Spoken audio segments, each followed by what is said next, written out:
So what's up, fellow collectors? So my name is Mr. Pogi, and here we are again for a loose toy review with our Series 4 Toybiz Beast.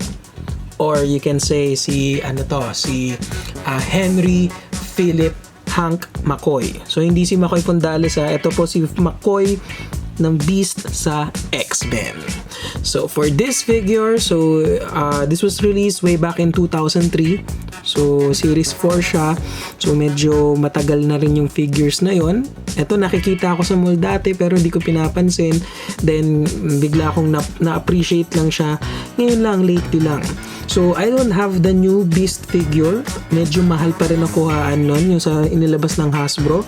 Pero kung titingnan mo, para sa akin mas prefer ko pa rin itong Beast na to. Kasi napaka-detailed. So tingnan nyo naman. So start tayo sa details, my friends. So ayan, ang details ng ating figure. Yan. So makita natin very fine detail. So may mga hair. Ayan, so buhok niya. And then meron ding mga, well, tingnan nyo. Alam niyo yung balat ng chimpanzee or yung balat ng unggoy or ng gorilla, gantong-ganto. Diba? So parang it's, well, skin pero kakaiba. And then kung titignan nyo rin yung details ng hands niya, yung nails, iba talaga. Now, for this figure, so kita nyo naman chest hair. And then, focus tayo sa mukha niya. Ayan ang mukha ni Beast. Ayan. So, para siyang si Wolverine actually. Akala ko nga dati nung bata ako, napapagkamala ko si Wolverine to. Kasi pagka nakikita ko to, yung hugis ng buhok kasi is, ayan, parang pataas na, diba? Ayan. Then, dito tayo sa belt niya.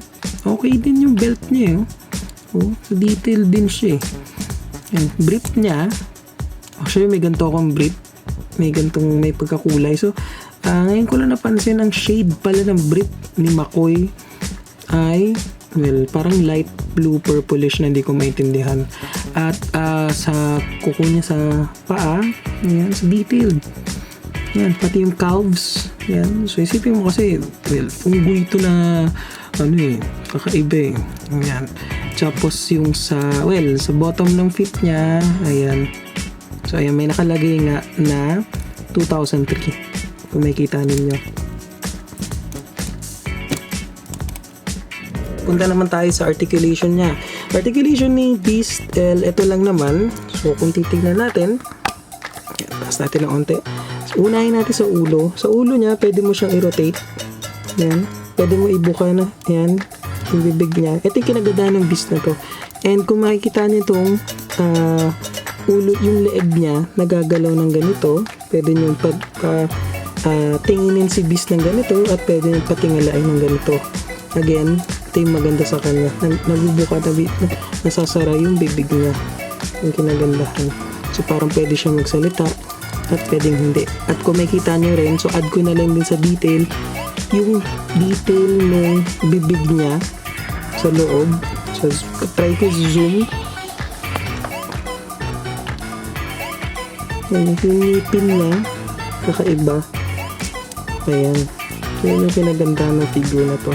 And then dun sa kanyang shoulders, pwede mo i-angat. Ayan. So zoom out natin. So pwede mo i-angat yung shoulders niya para makagawa kayo ng iba't ibang mga pose.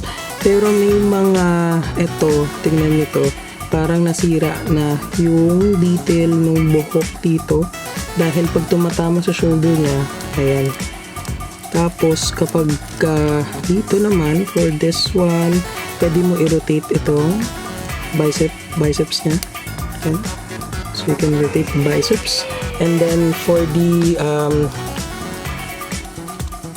single joint lang siya.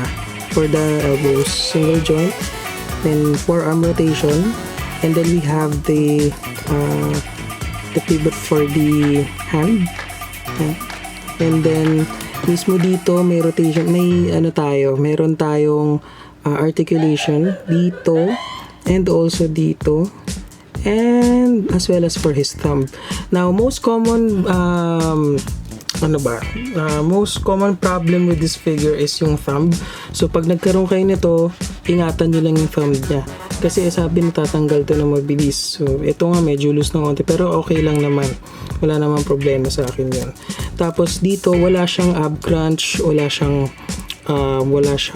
swivel dito sa abdomen niya. So wala, pero meron siyang hip rotation. Ayan. And then for the legs natin, pwede mo siyang i-kick ng ganito. At ito na yung pinaka-farthest niya. Ang ayoko lang dito sa figure na to is ito, nakikita yung bilog na to, yung joint ball na yan.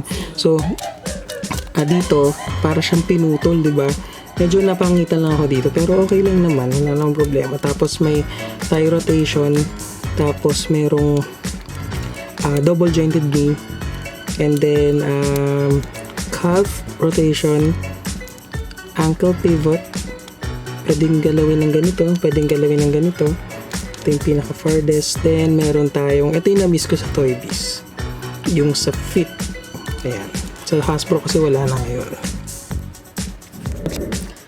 Now for this beast figure na to, ito yung pinaka-famous na pwede niyang gawin. So, yung handstand. Well, actually, nagagawa din naman siya nung Hasbro na nirelease na bago. Pero, I'm happy to say na this Toybiz figure is, I don't know if this is the first ever toy that can do a handstand like say. Kaya kita mo, nalaglag na. Nainako po. So, siya yung nakakagawa ng handstand na gano'n with a proper balance and all. Yan. So, may mga tricks lang tayo dyan ng mga toy collectors dyan para magawa natin yung mga ganun mga pose. So, do I recommend you having this figure? Well, if you are an X-Men fan and isa nyo sa mga favorite si Beast, well, yes, you must have this figure.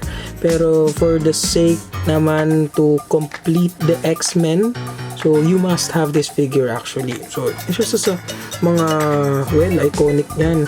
Dun sa first ever pa lang na X-Men na ni-release, kasama na si Beast yung sa roster na sila Iceman, Cyclops, Jean Grey, Angel, kasama si Professor X, kasama ko na rin, tsaka to si Beast, sa kasama yan si Beast, kasama siya sa roster na yun. Now, if you are going to talk about the price of this figure, so I believe nasa 1,200 siya ngayon or 1,500 itong Beast figure na to. So kakompetensya niya sa presyo yung bagong Beast ngayon, kasi still this is a classic figure at maganda pa rin ang pagkakagawa nitong figure na to.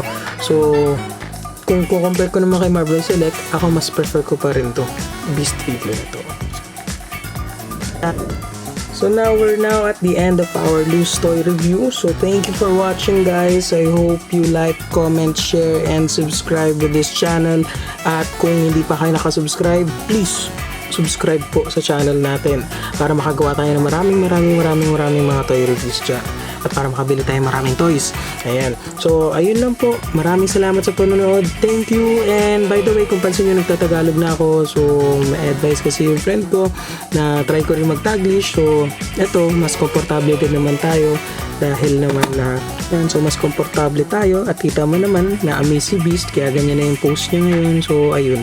Maraming salamat. I hope you have a great day. And lagi ko nga sinasabi sa video ko, keep on collecting.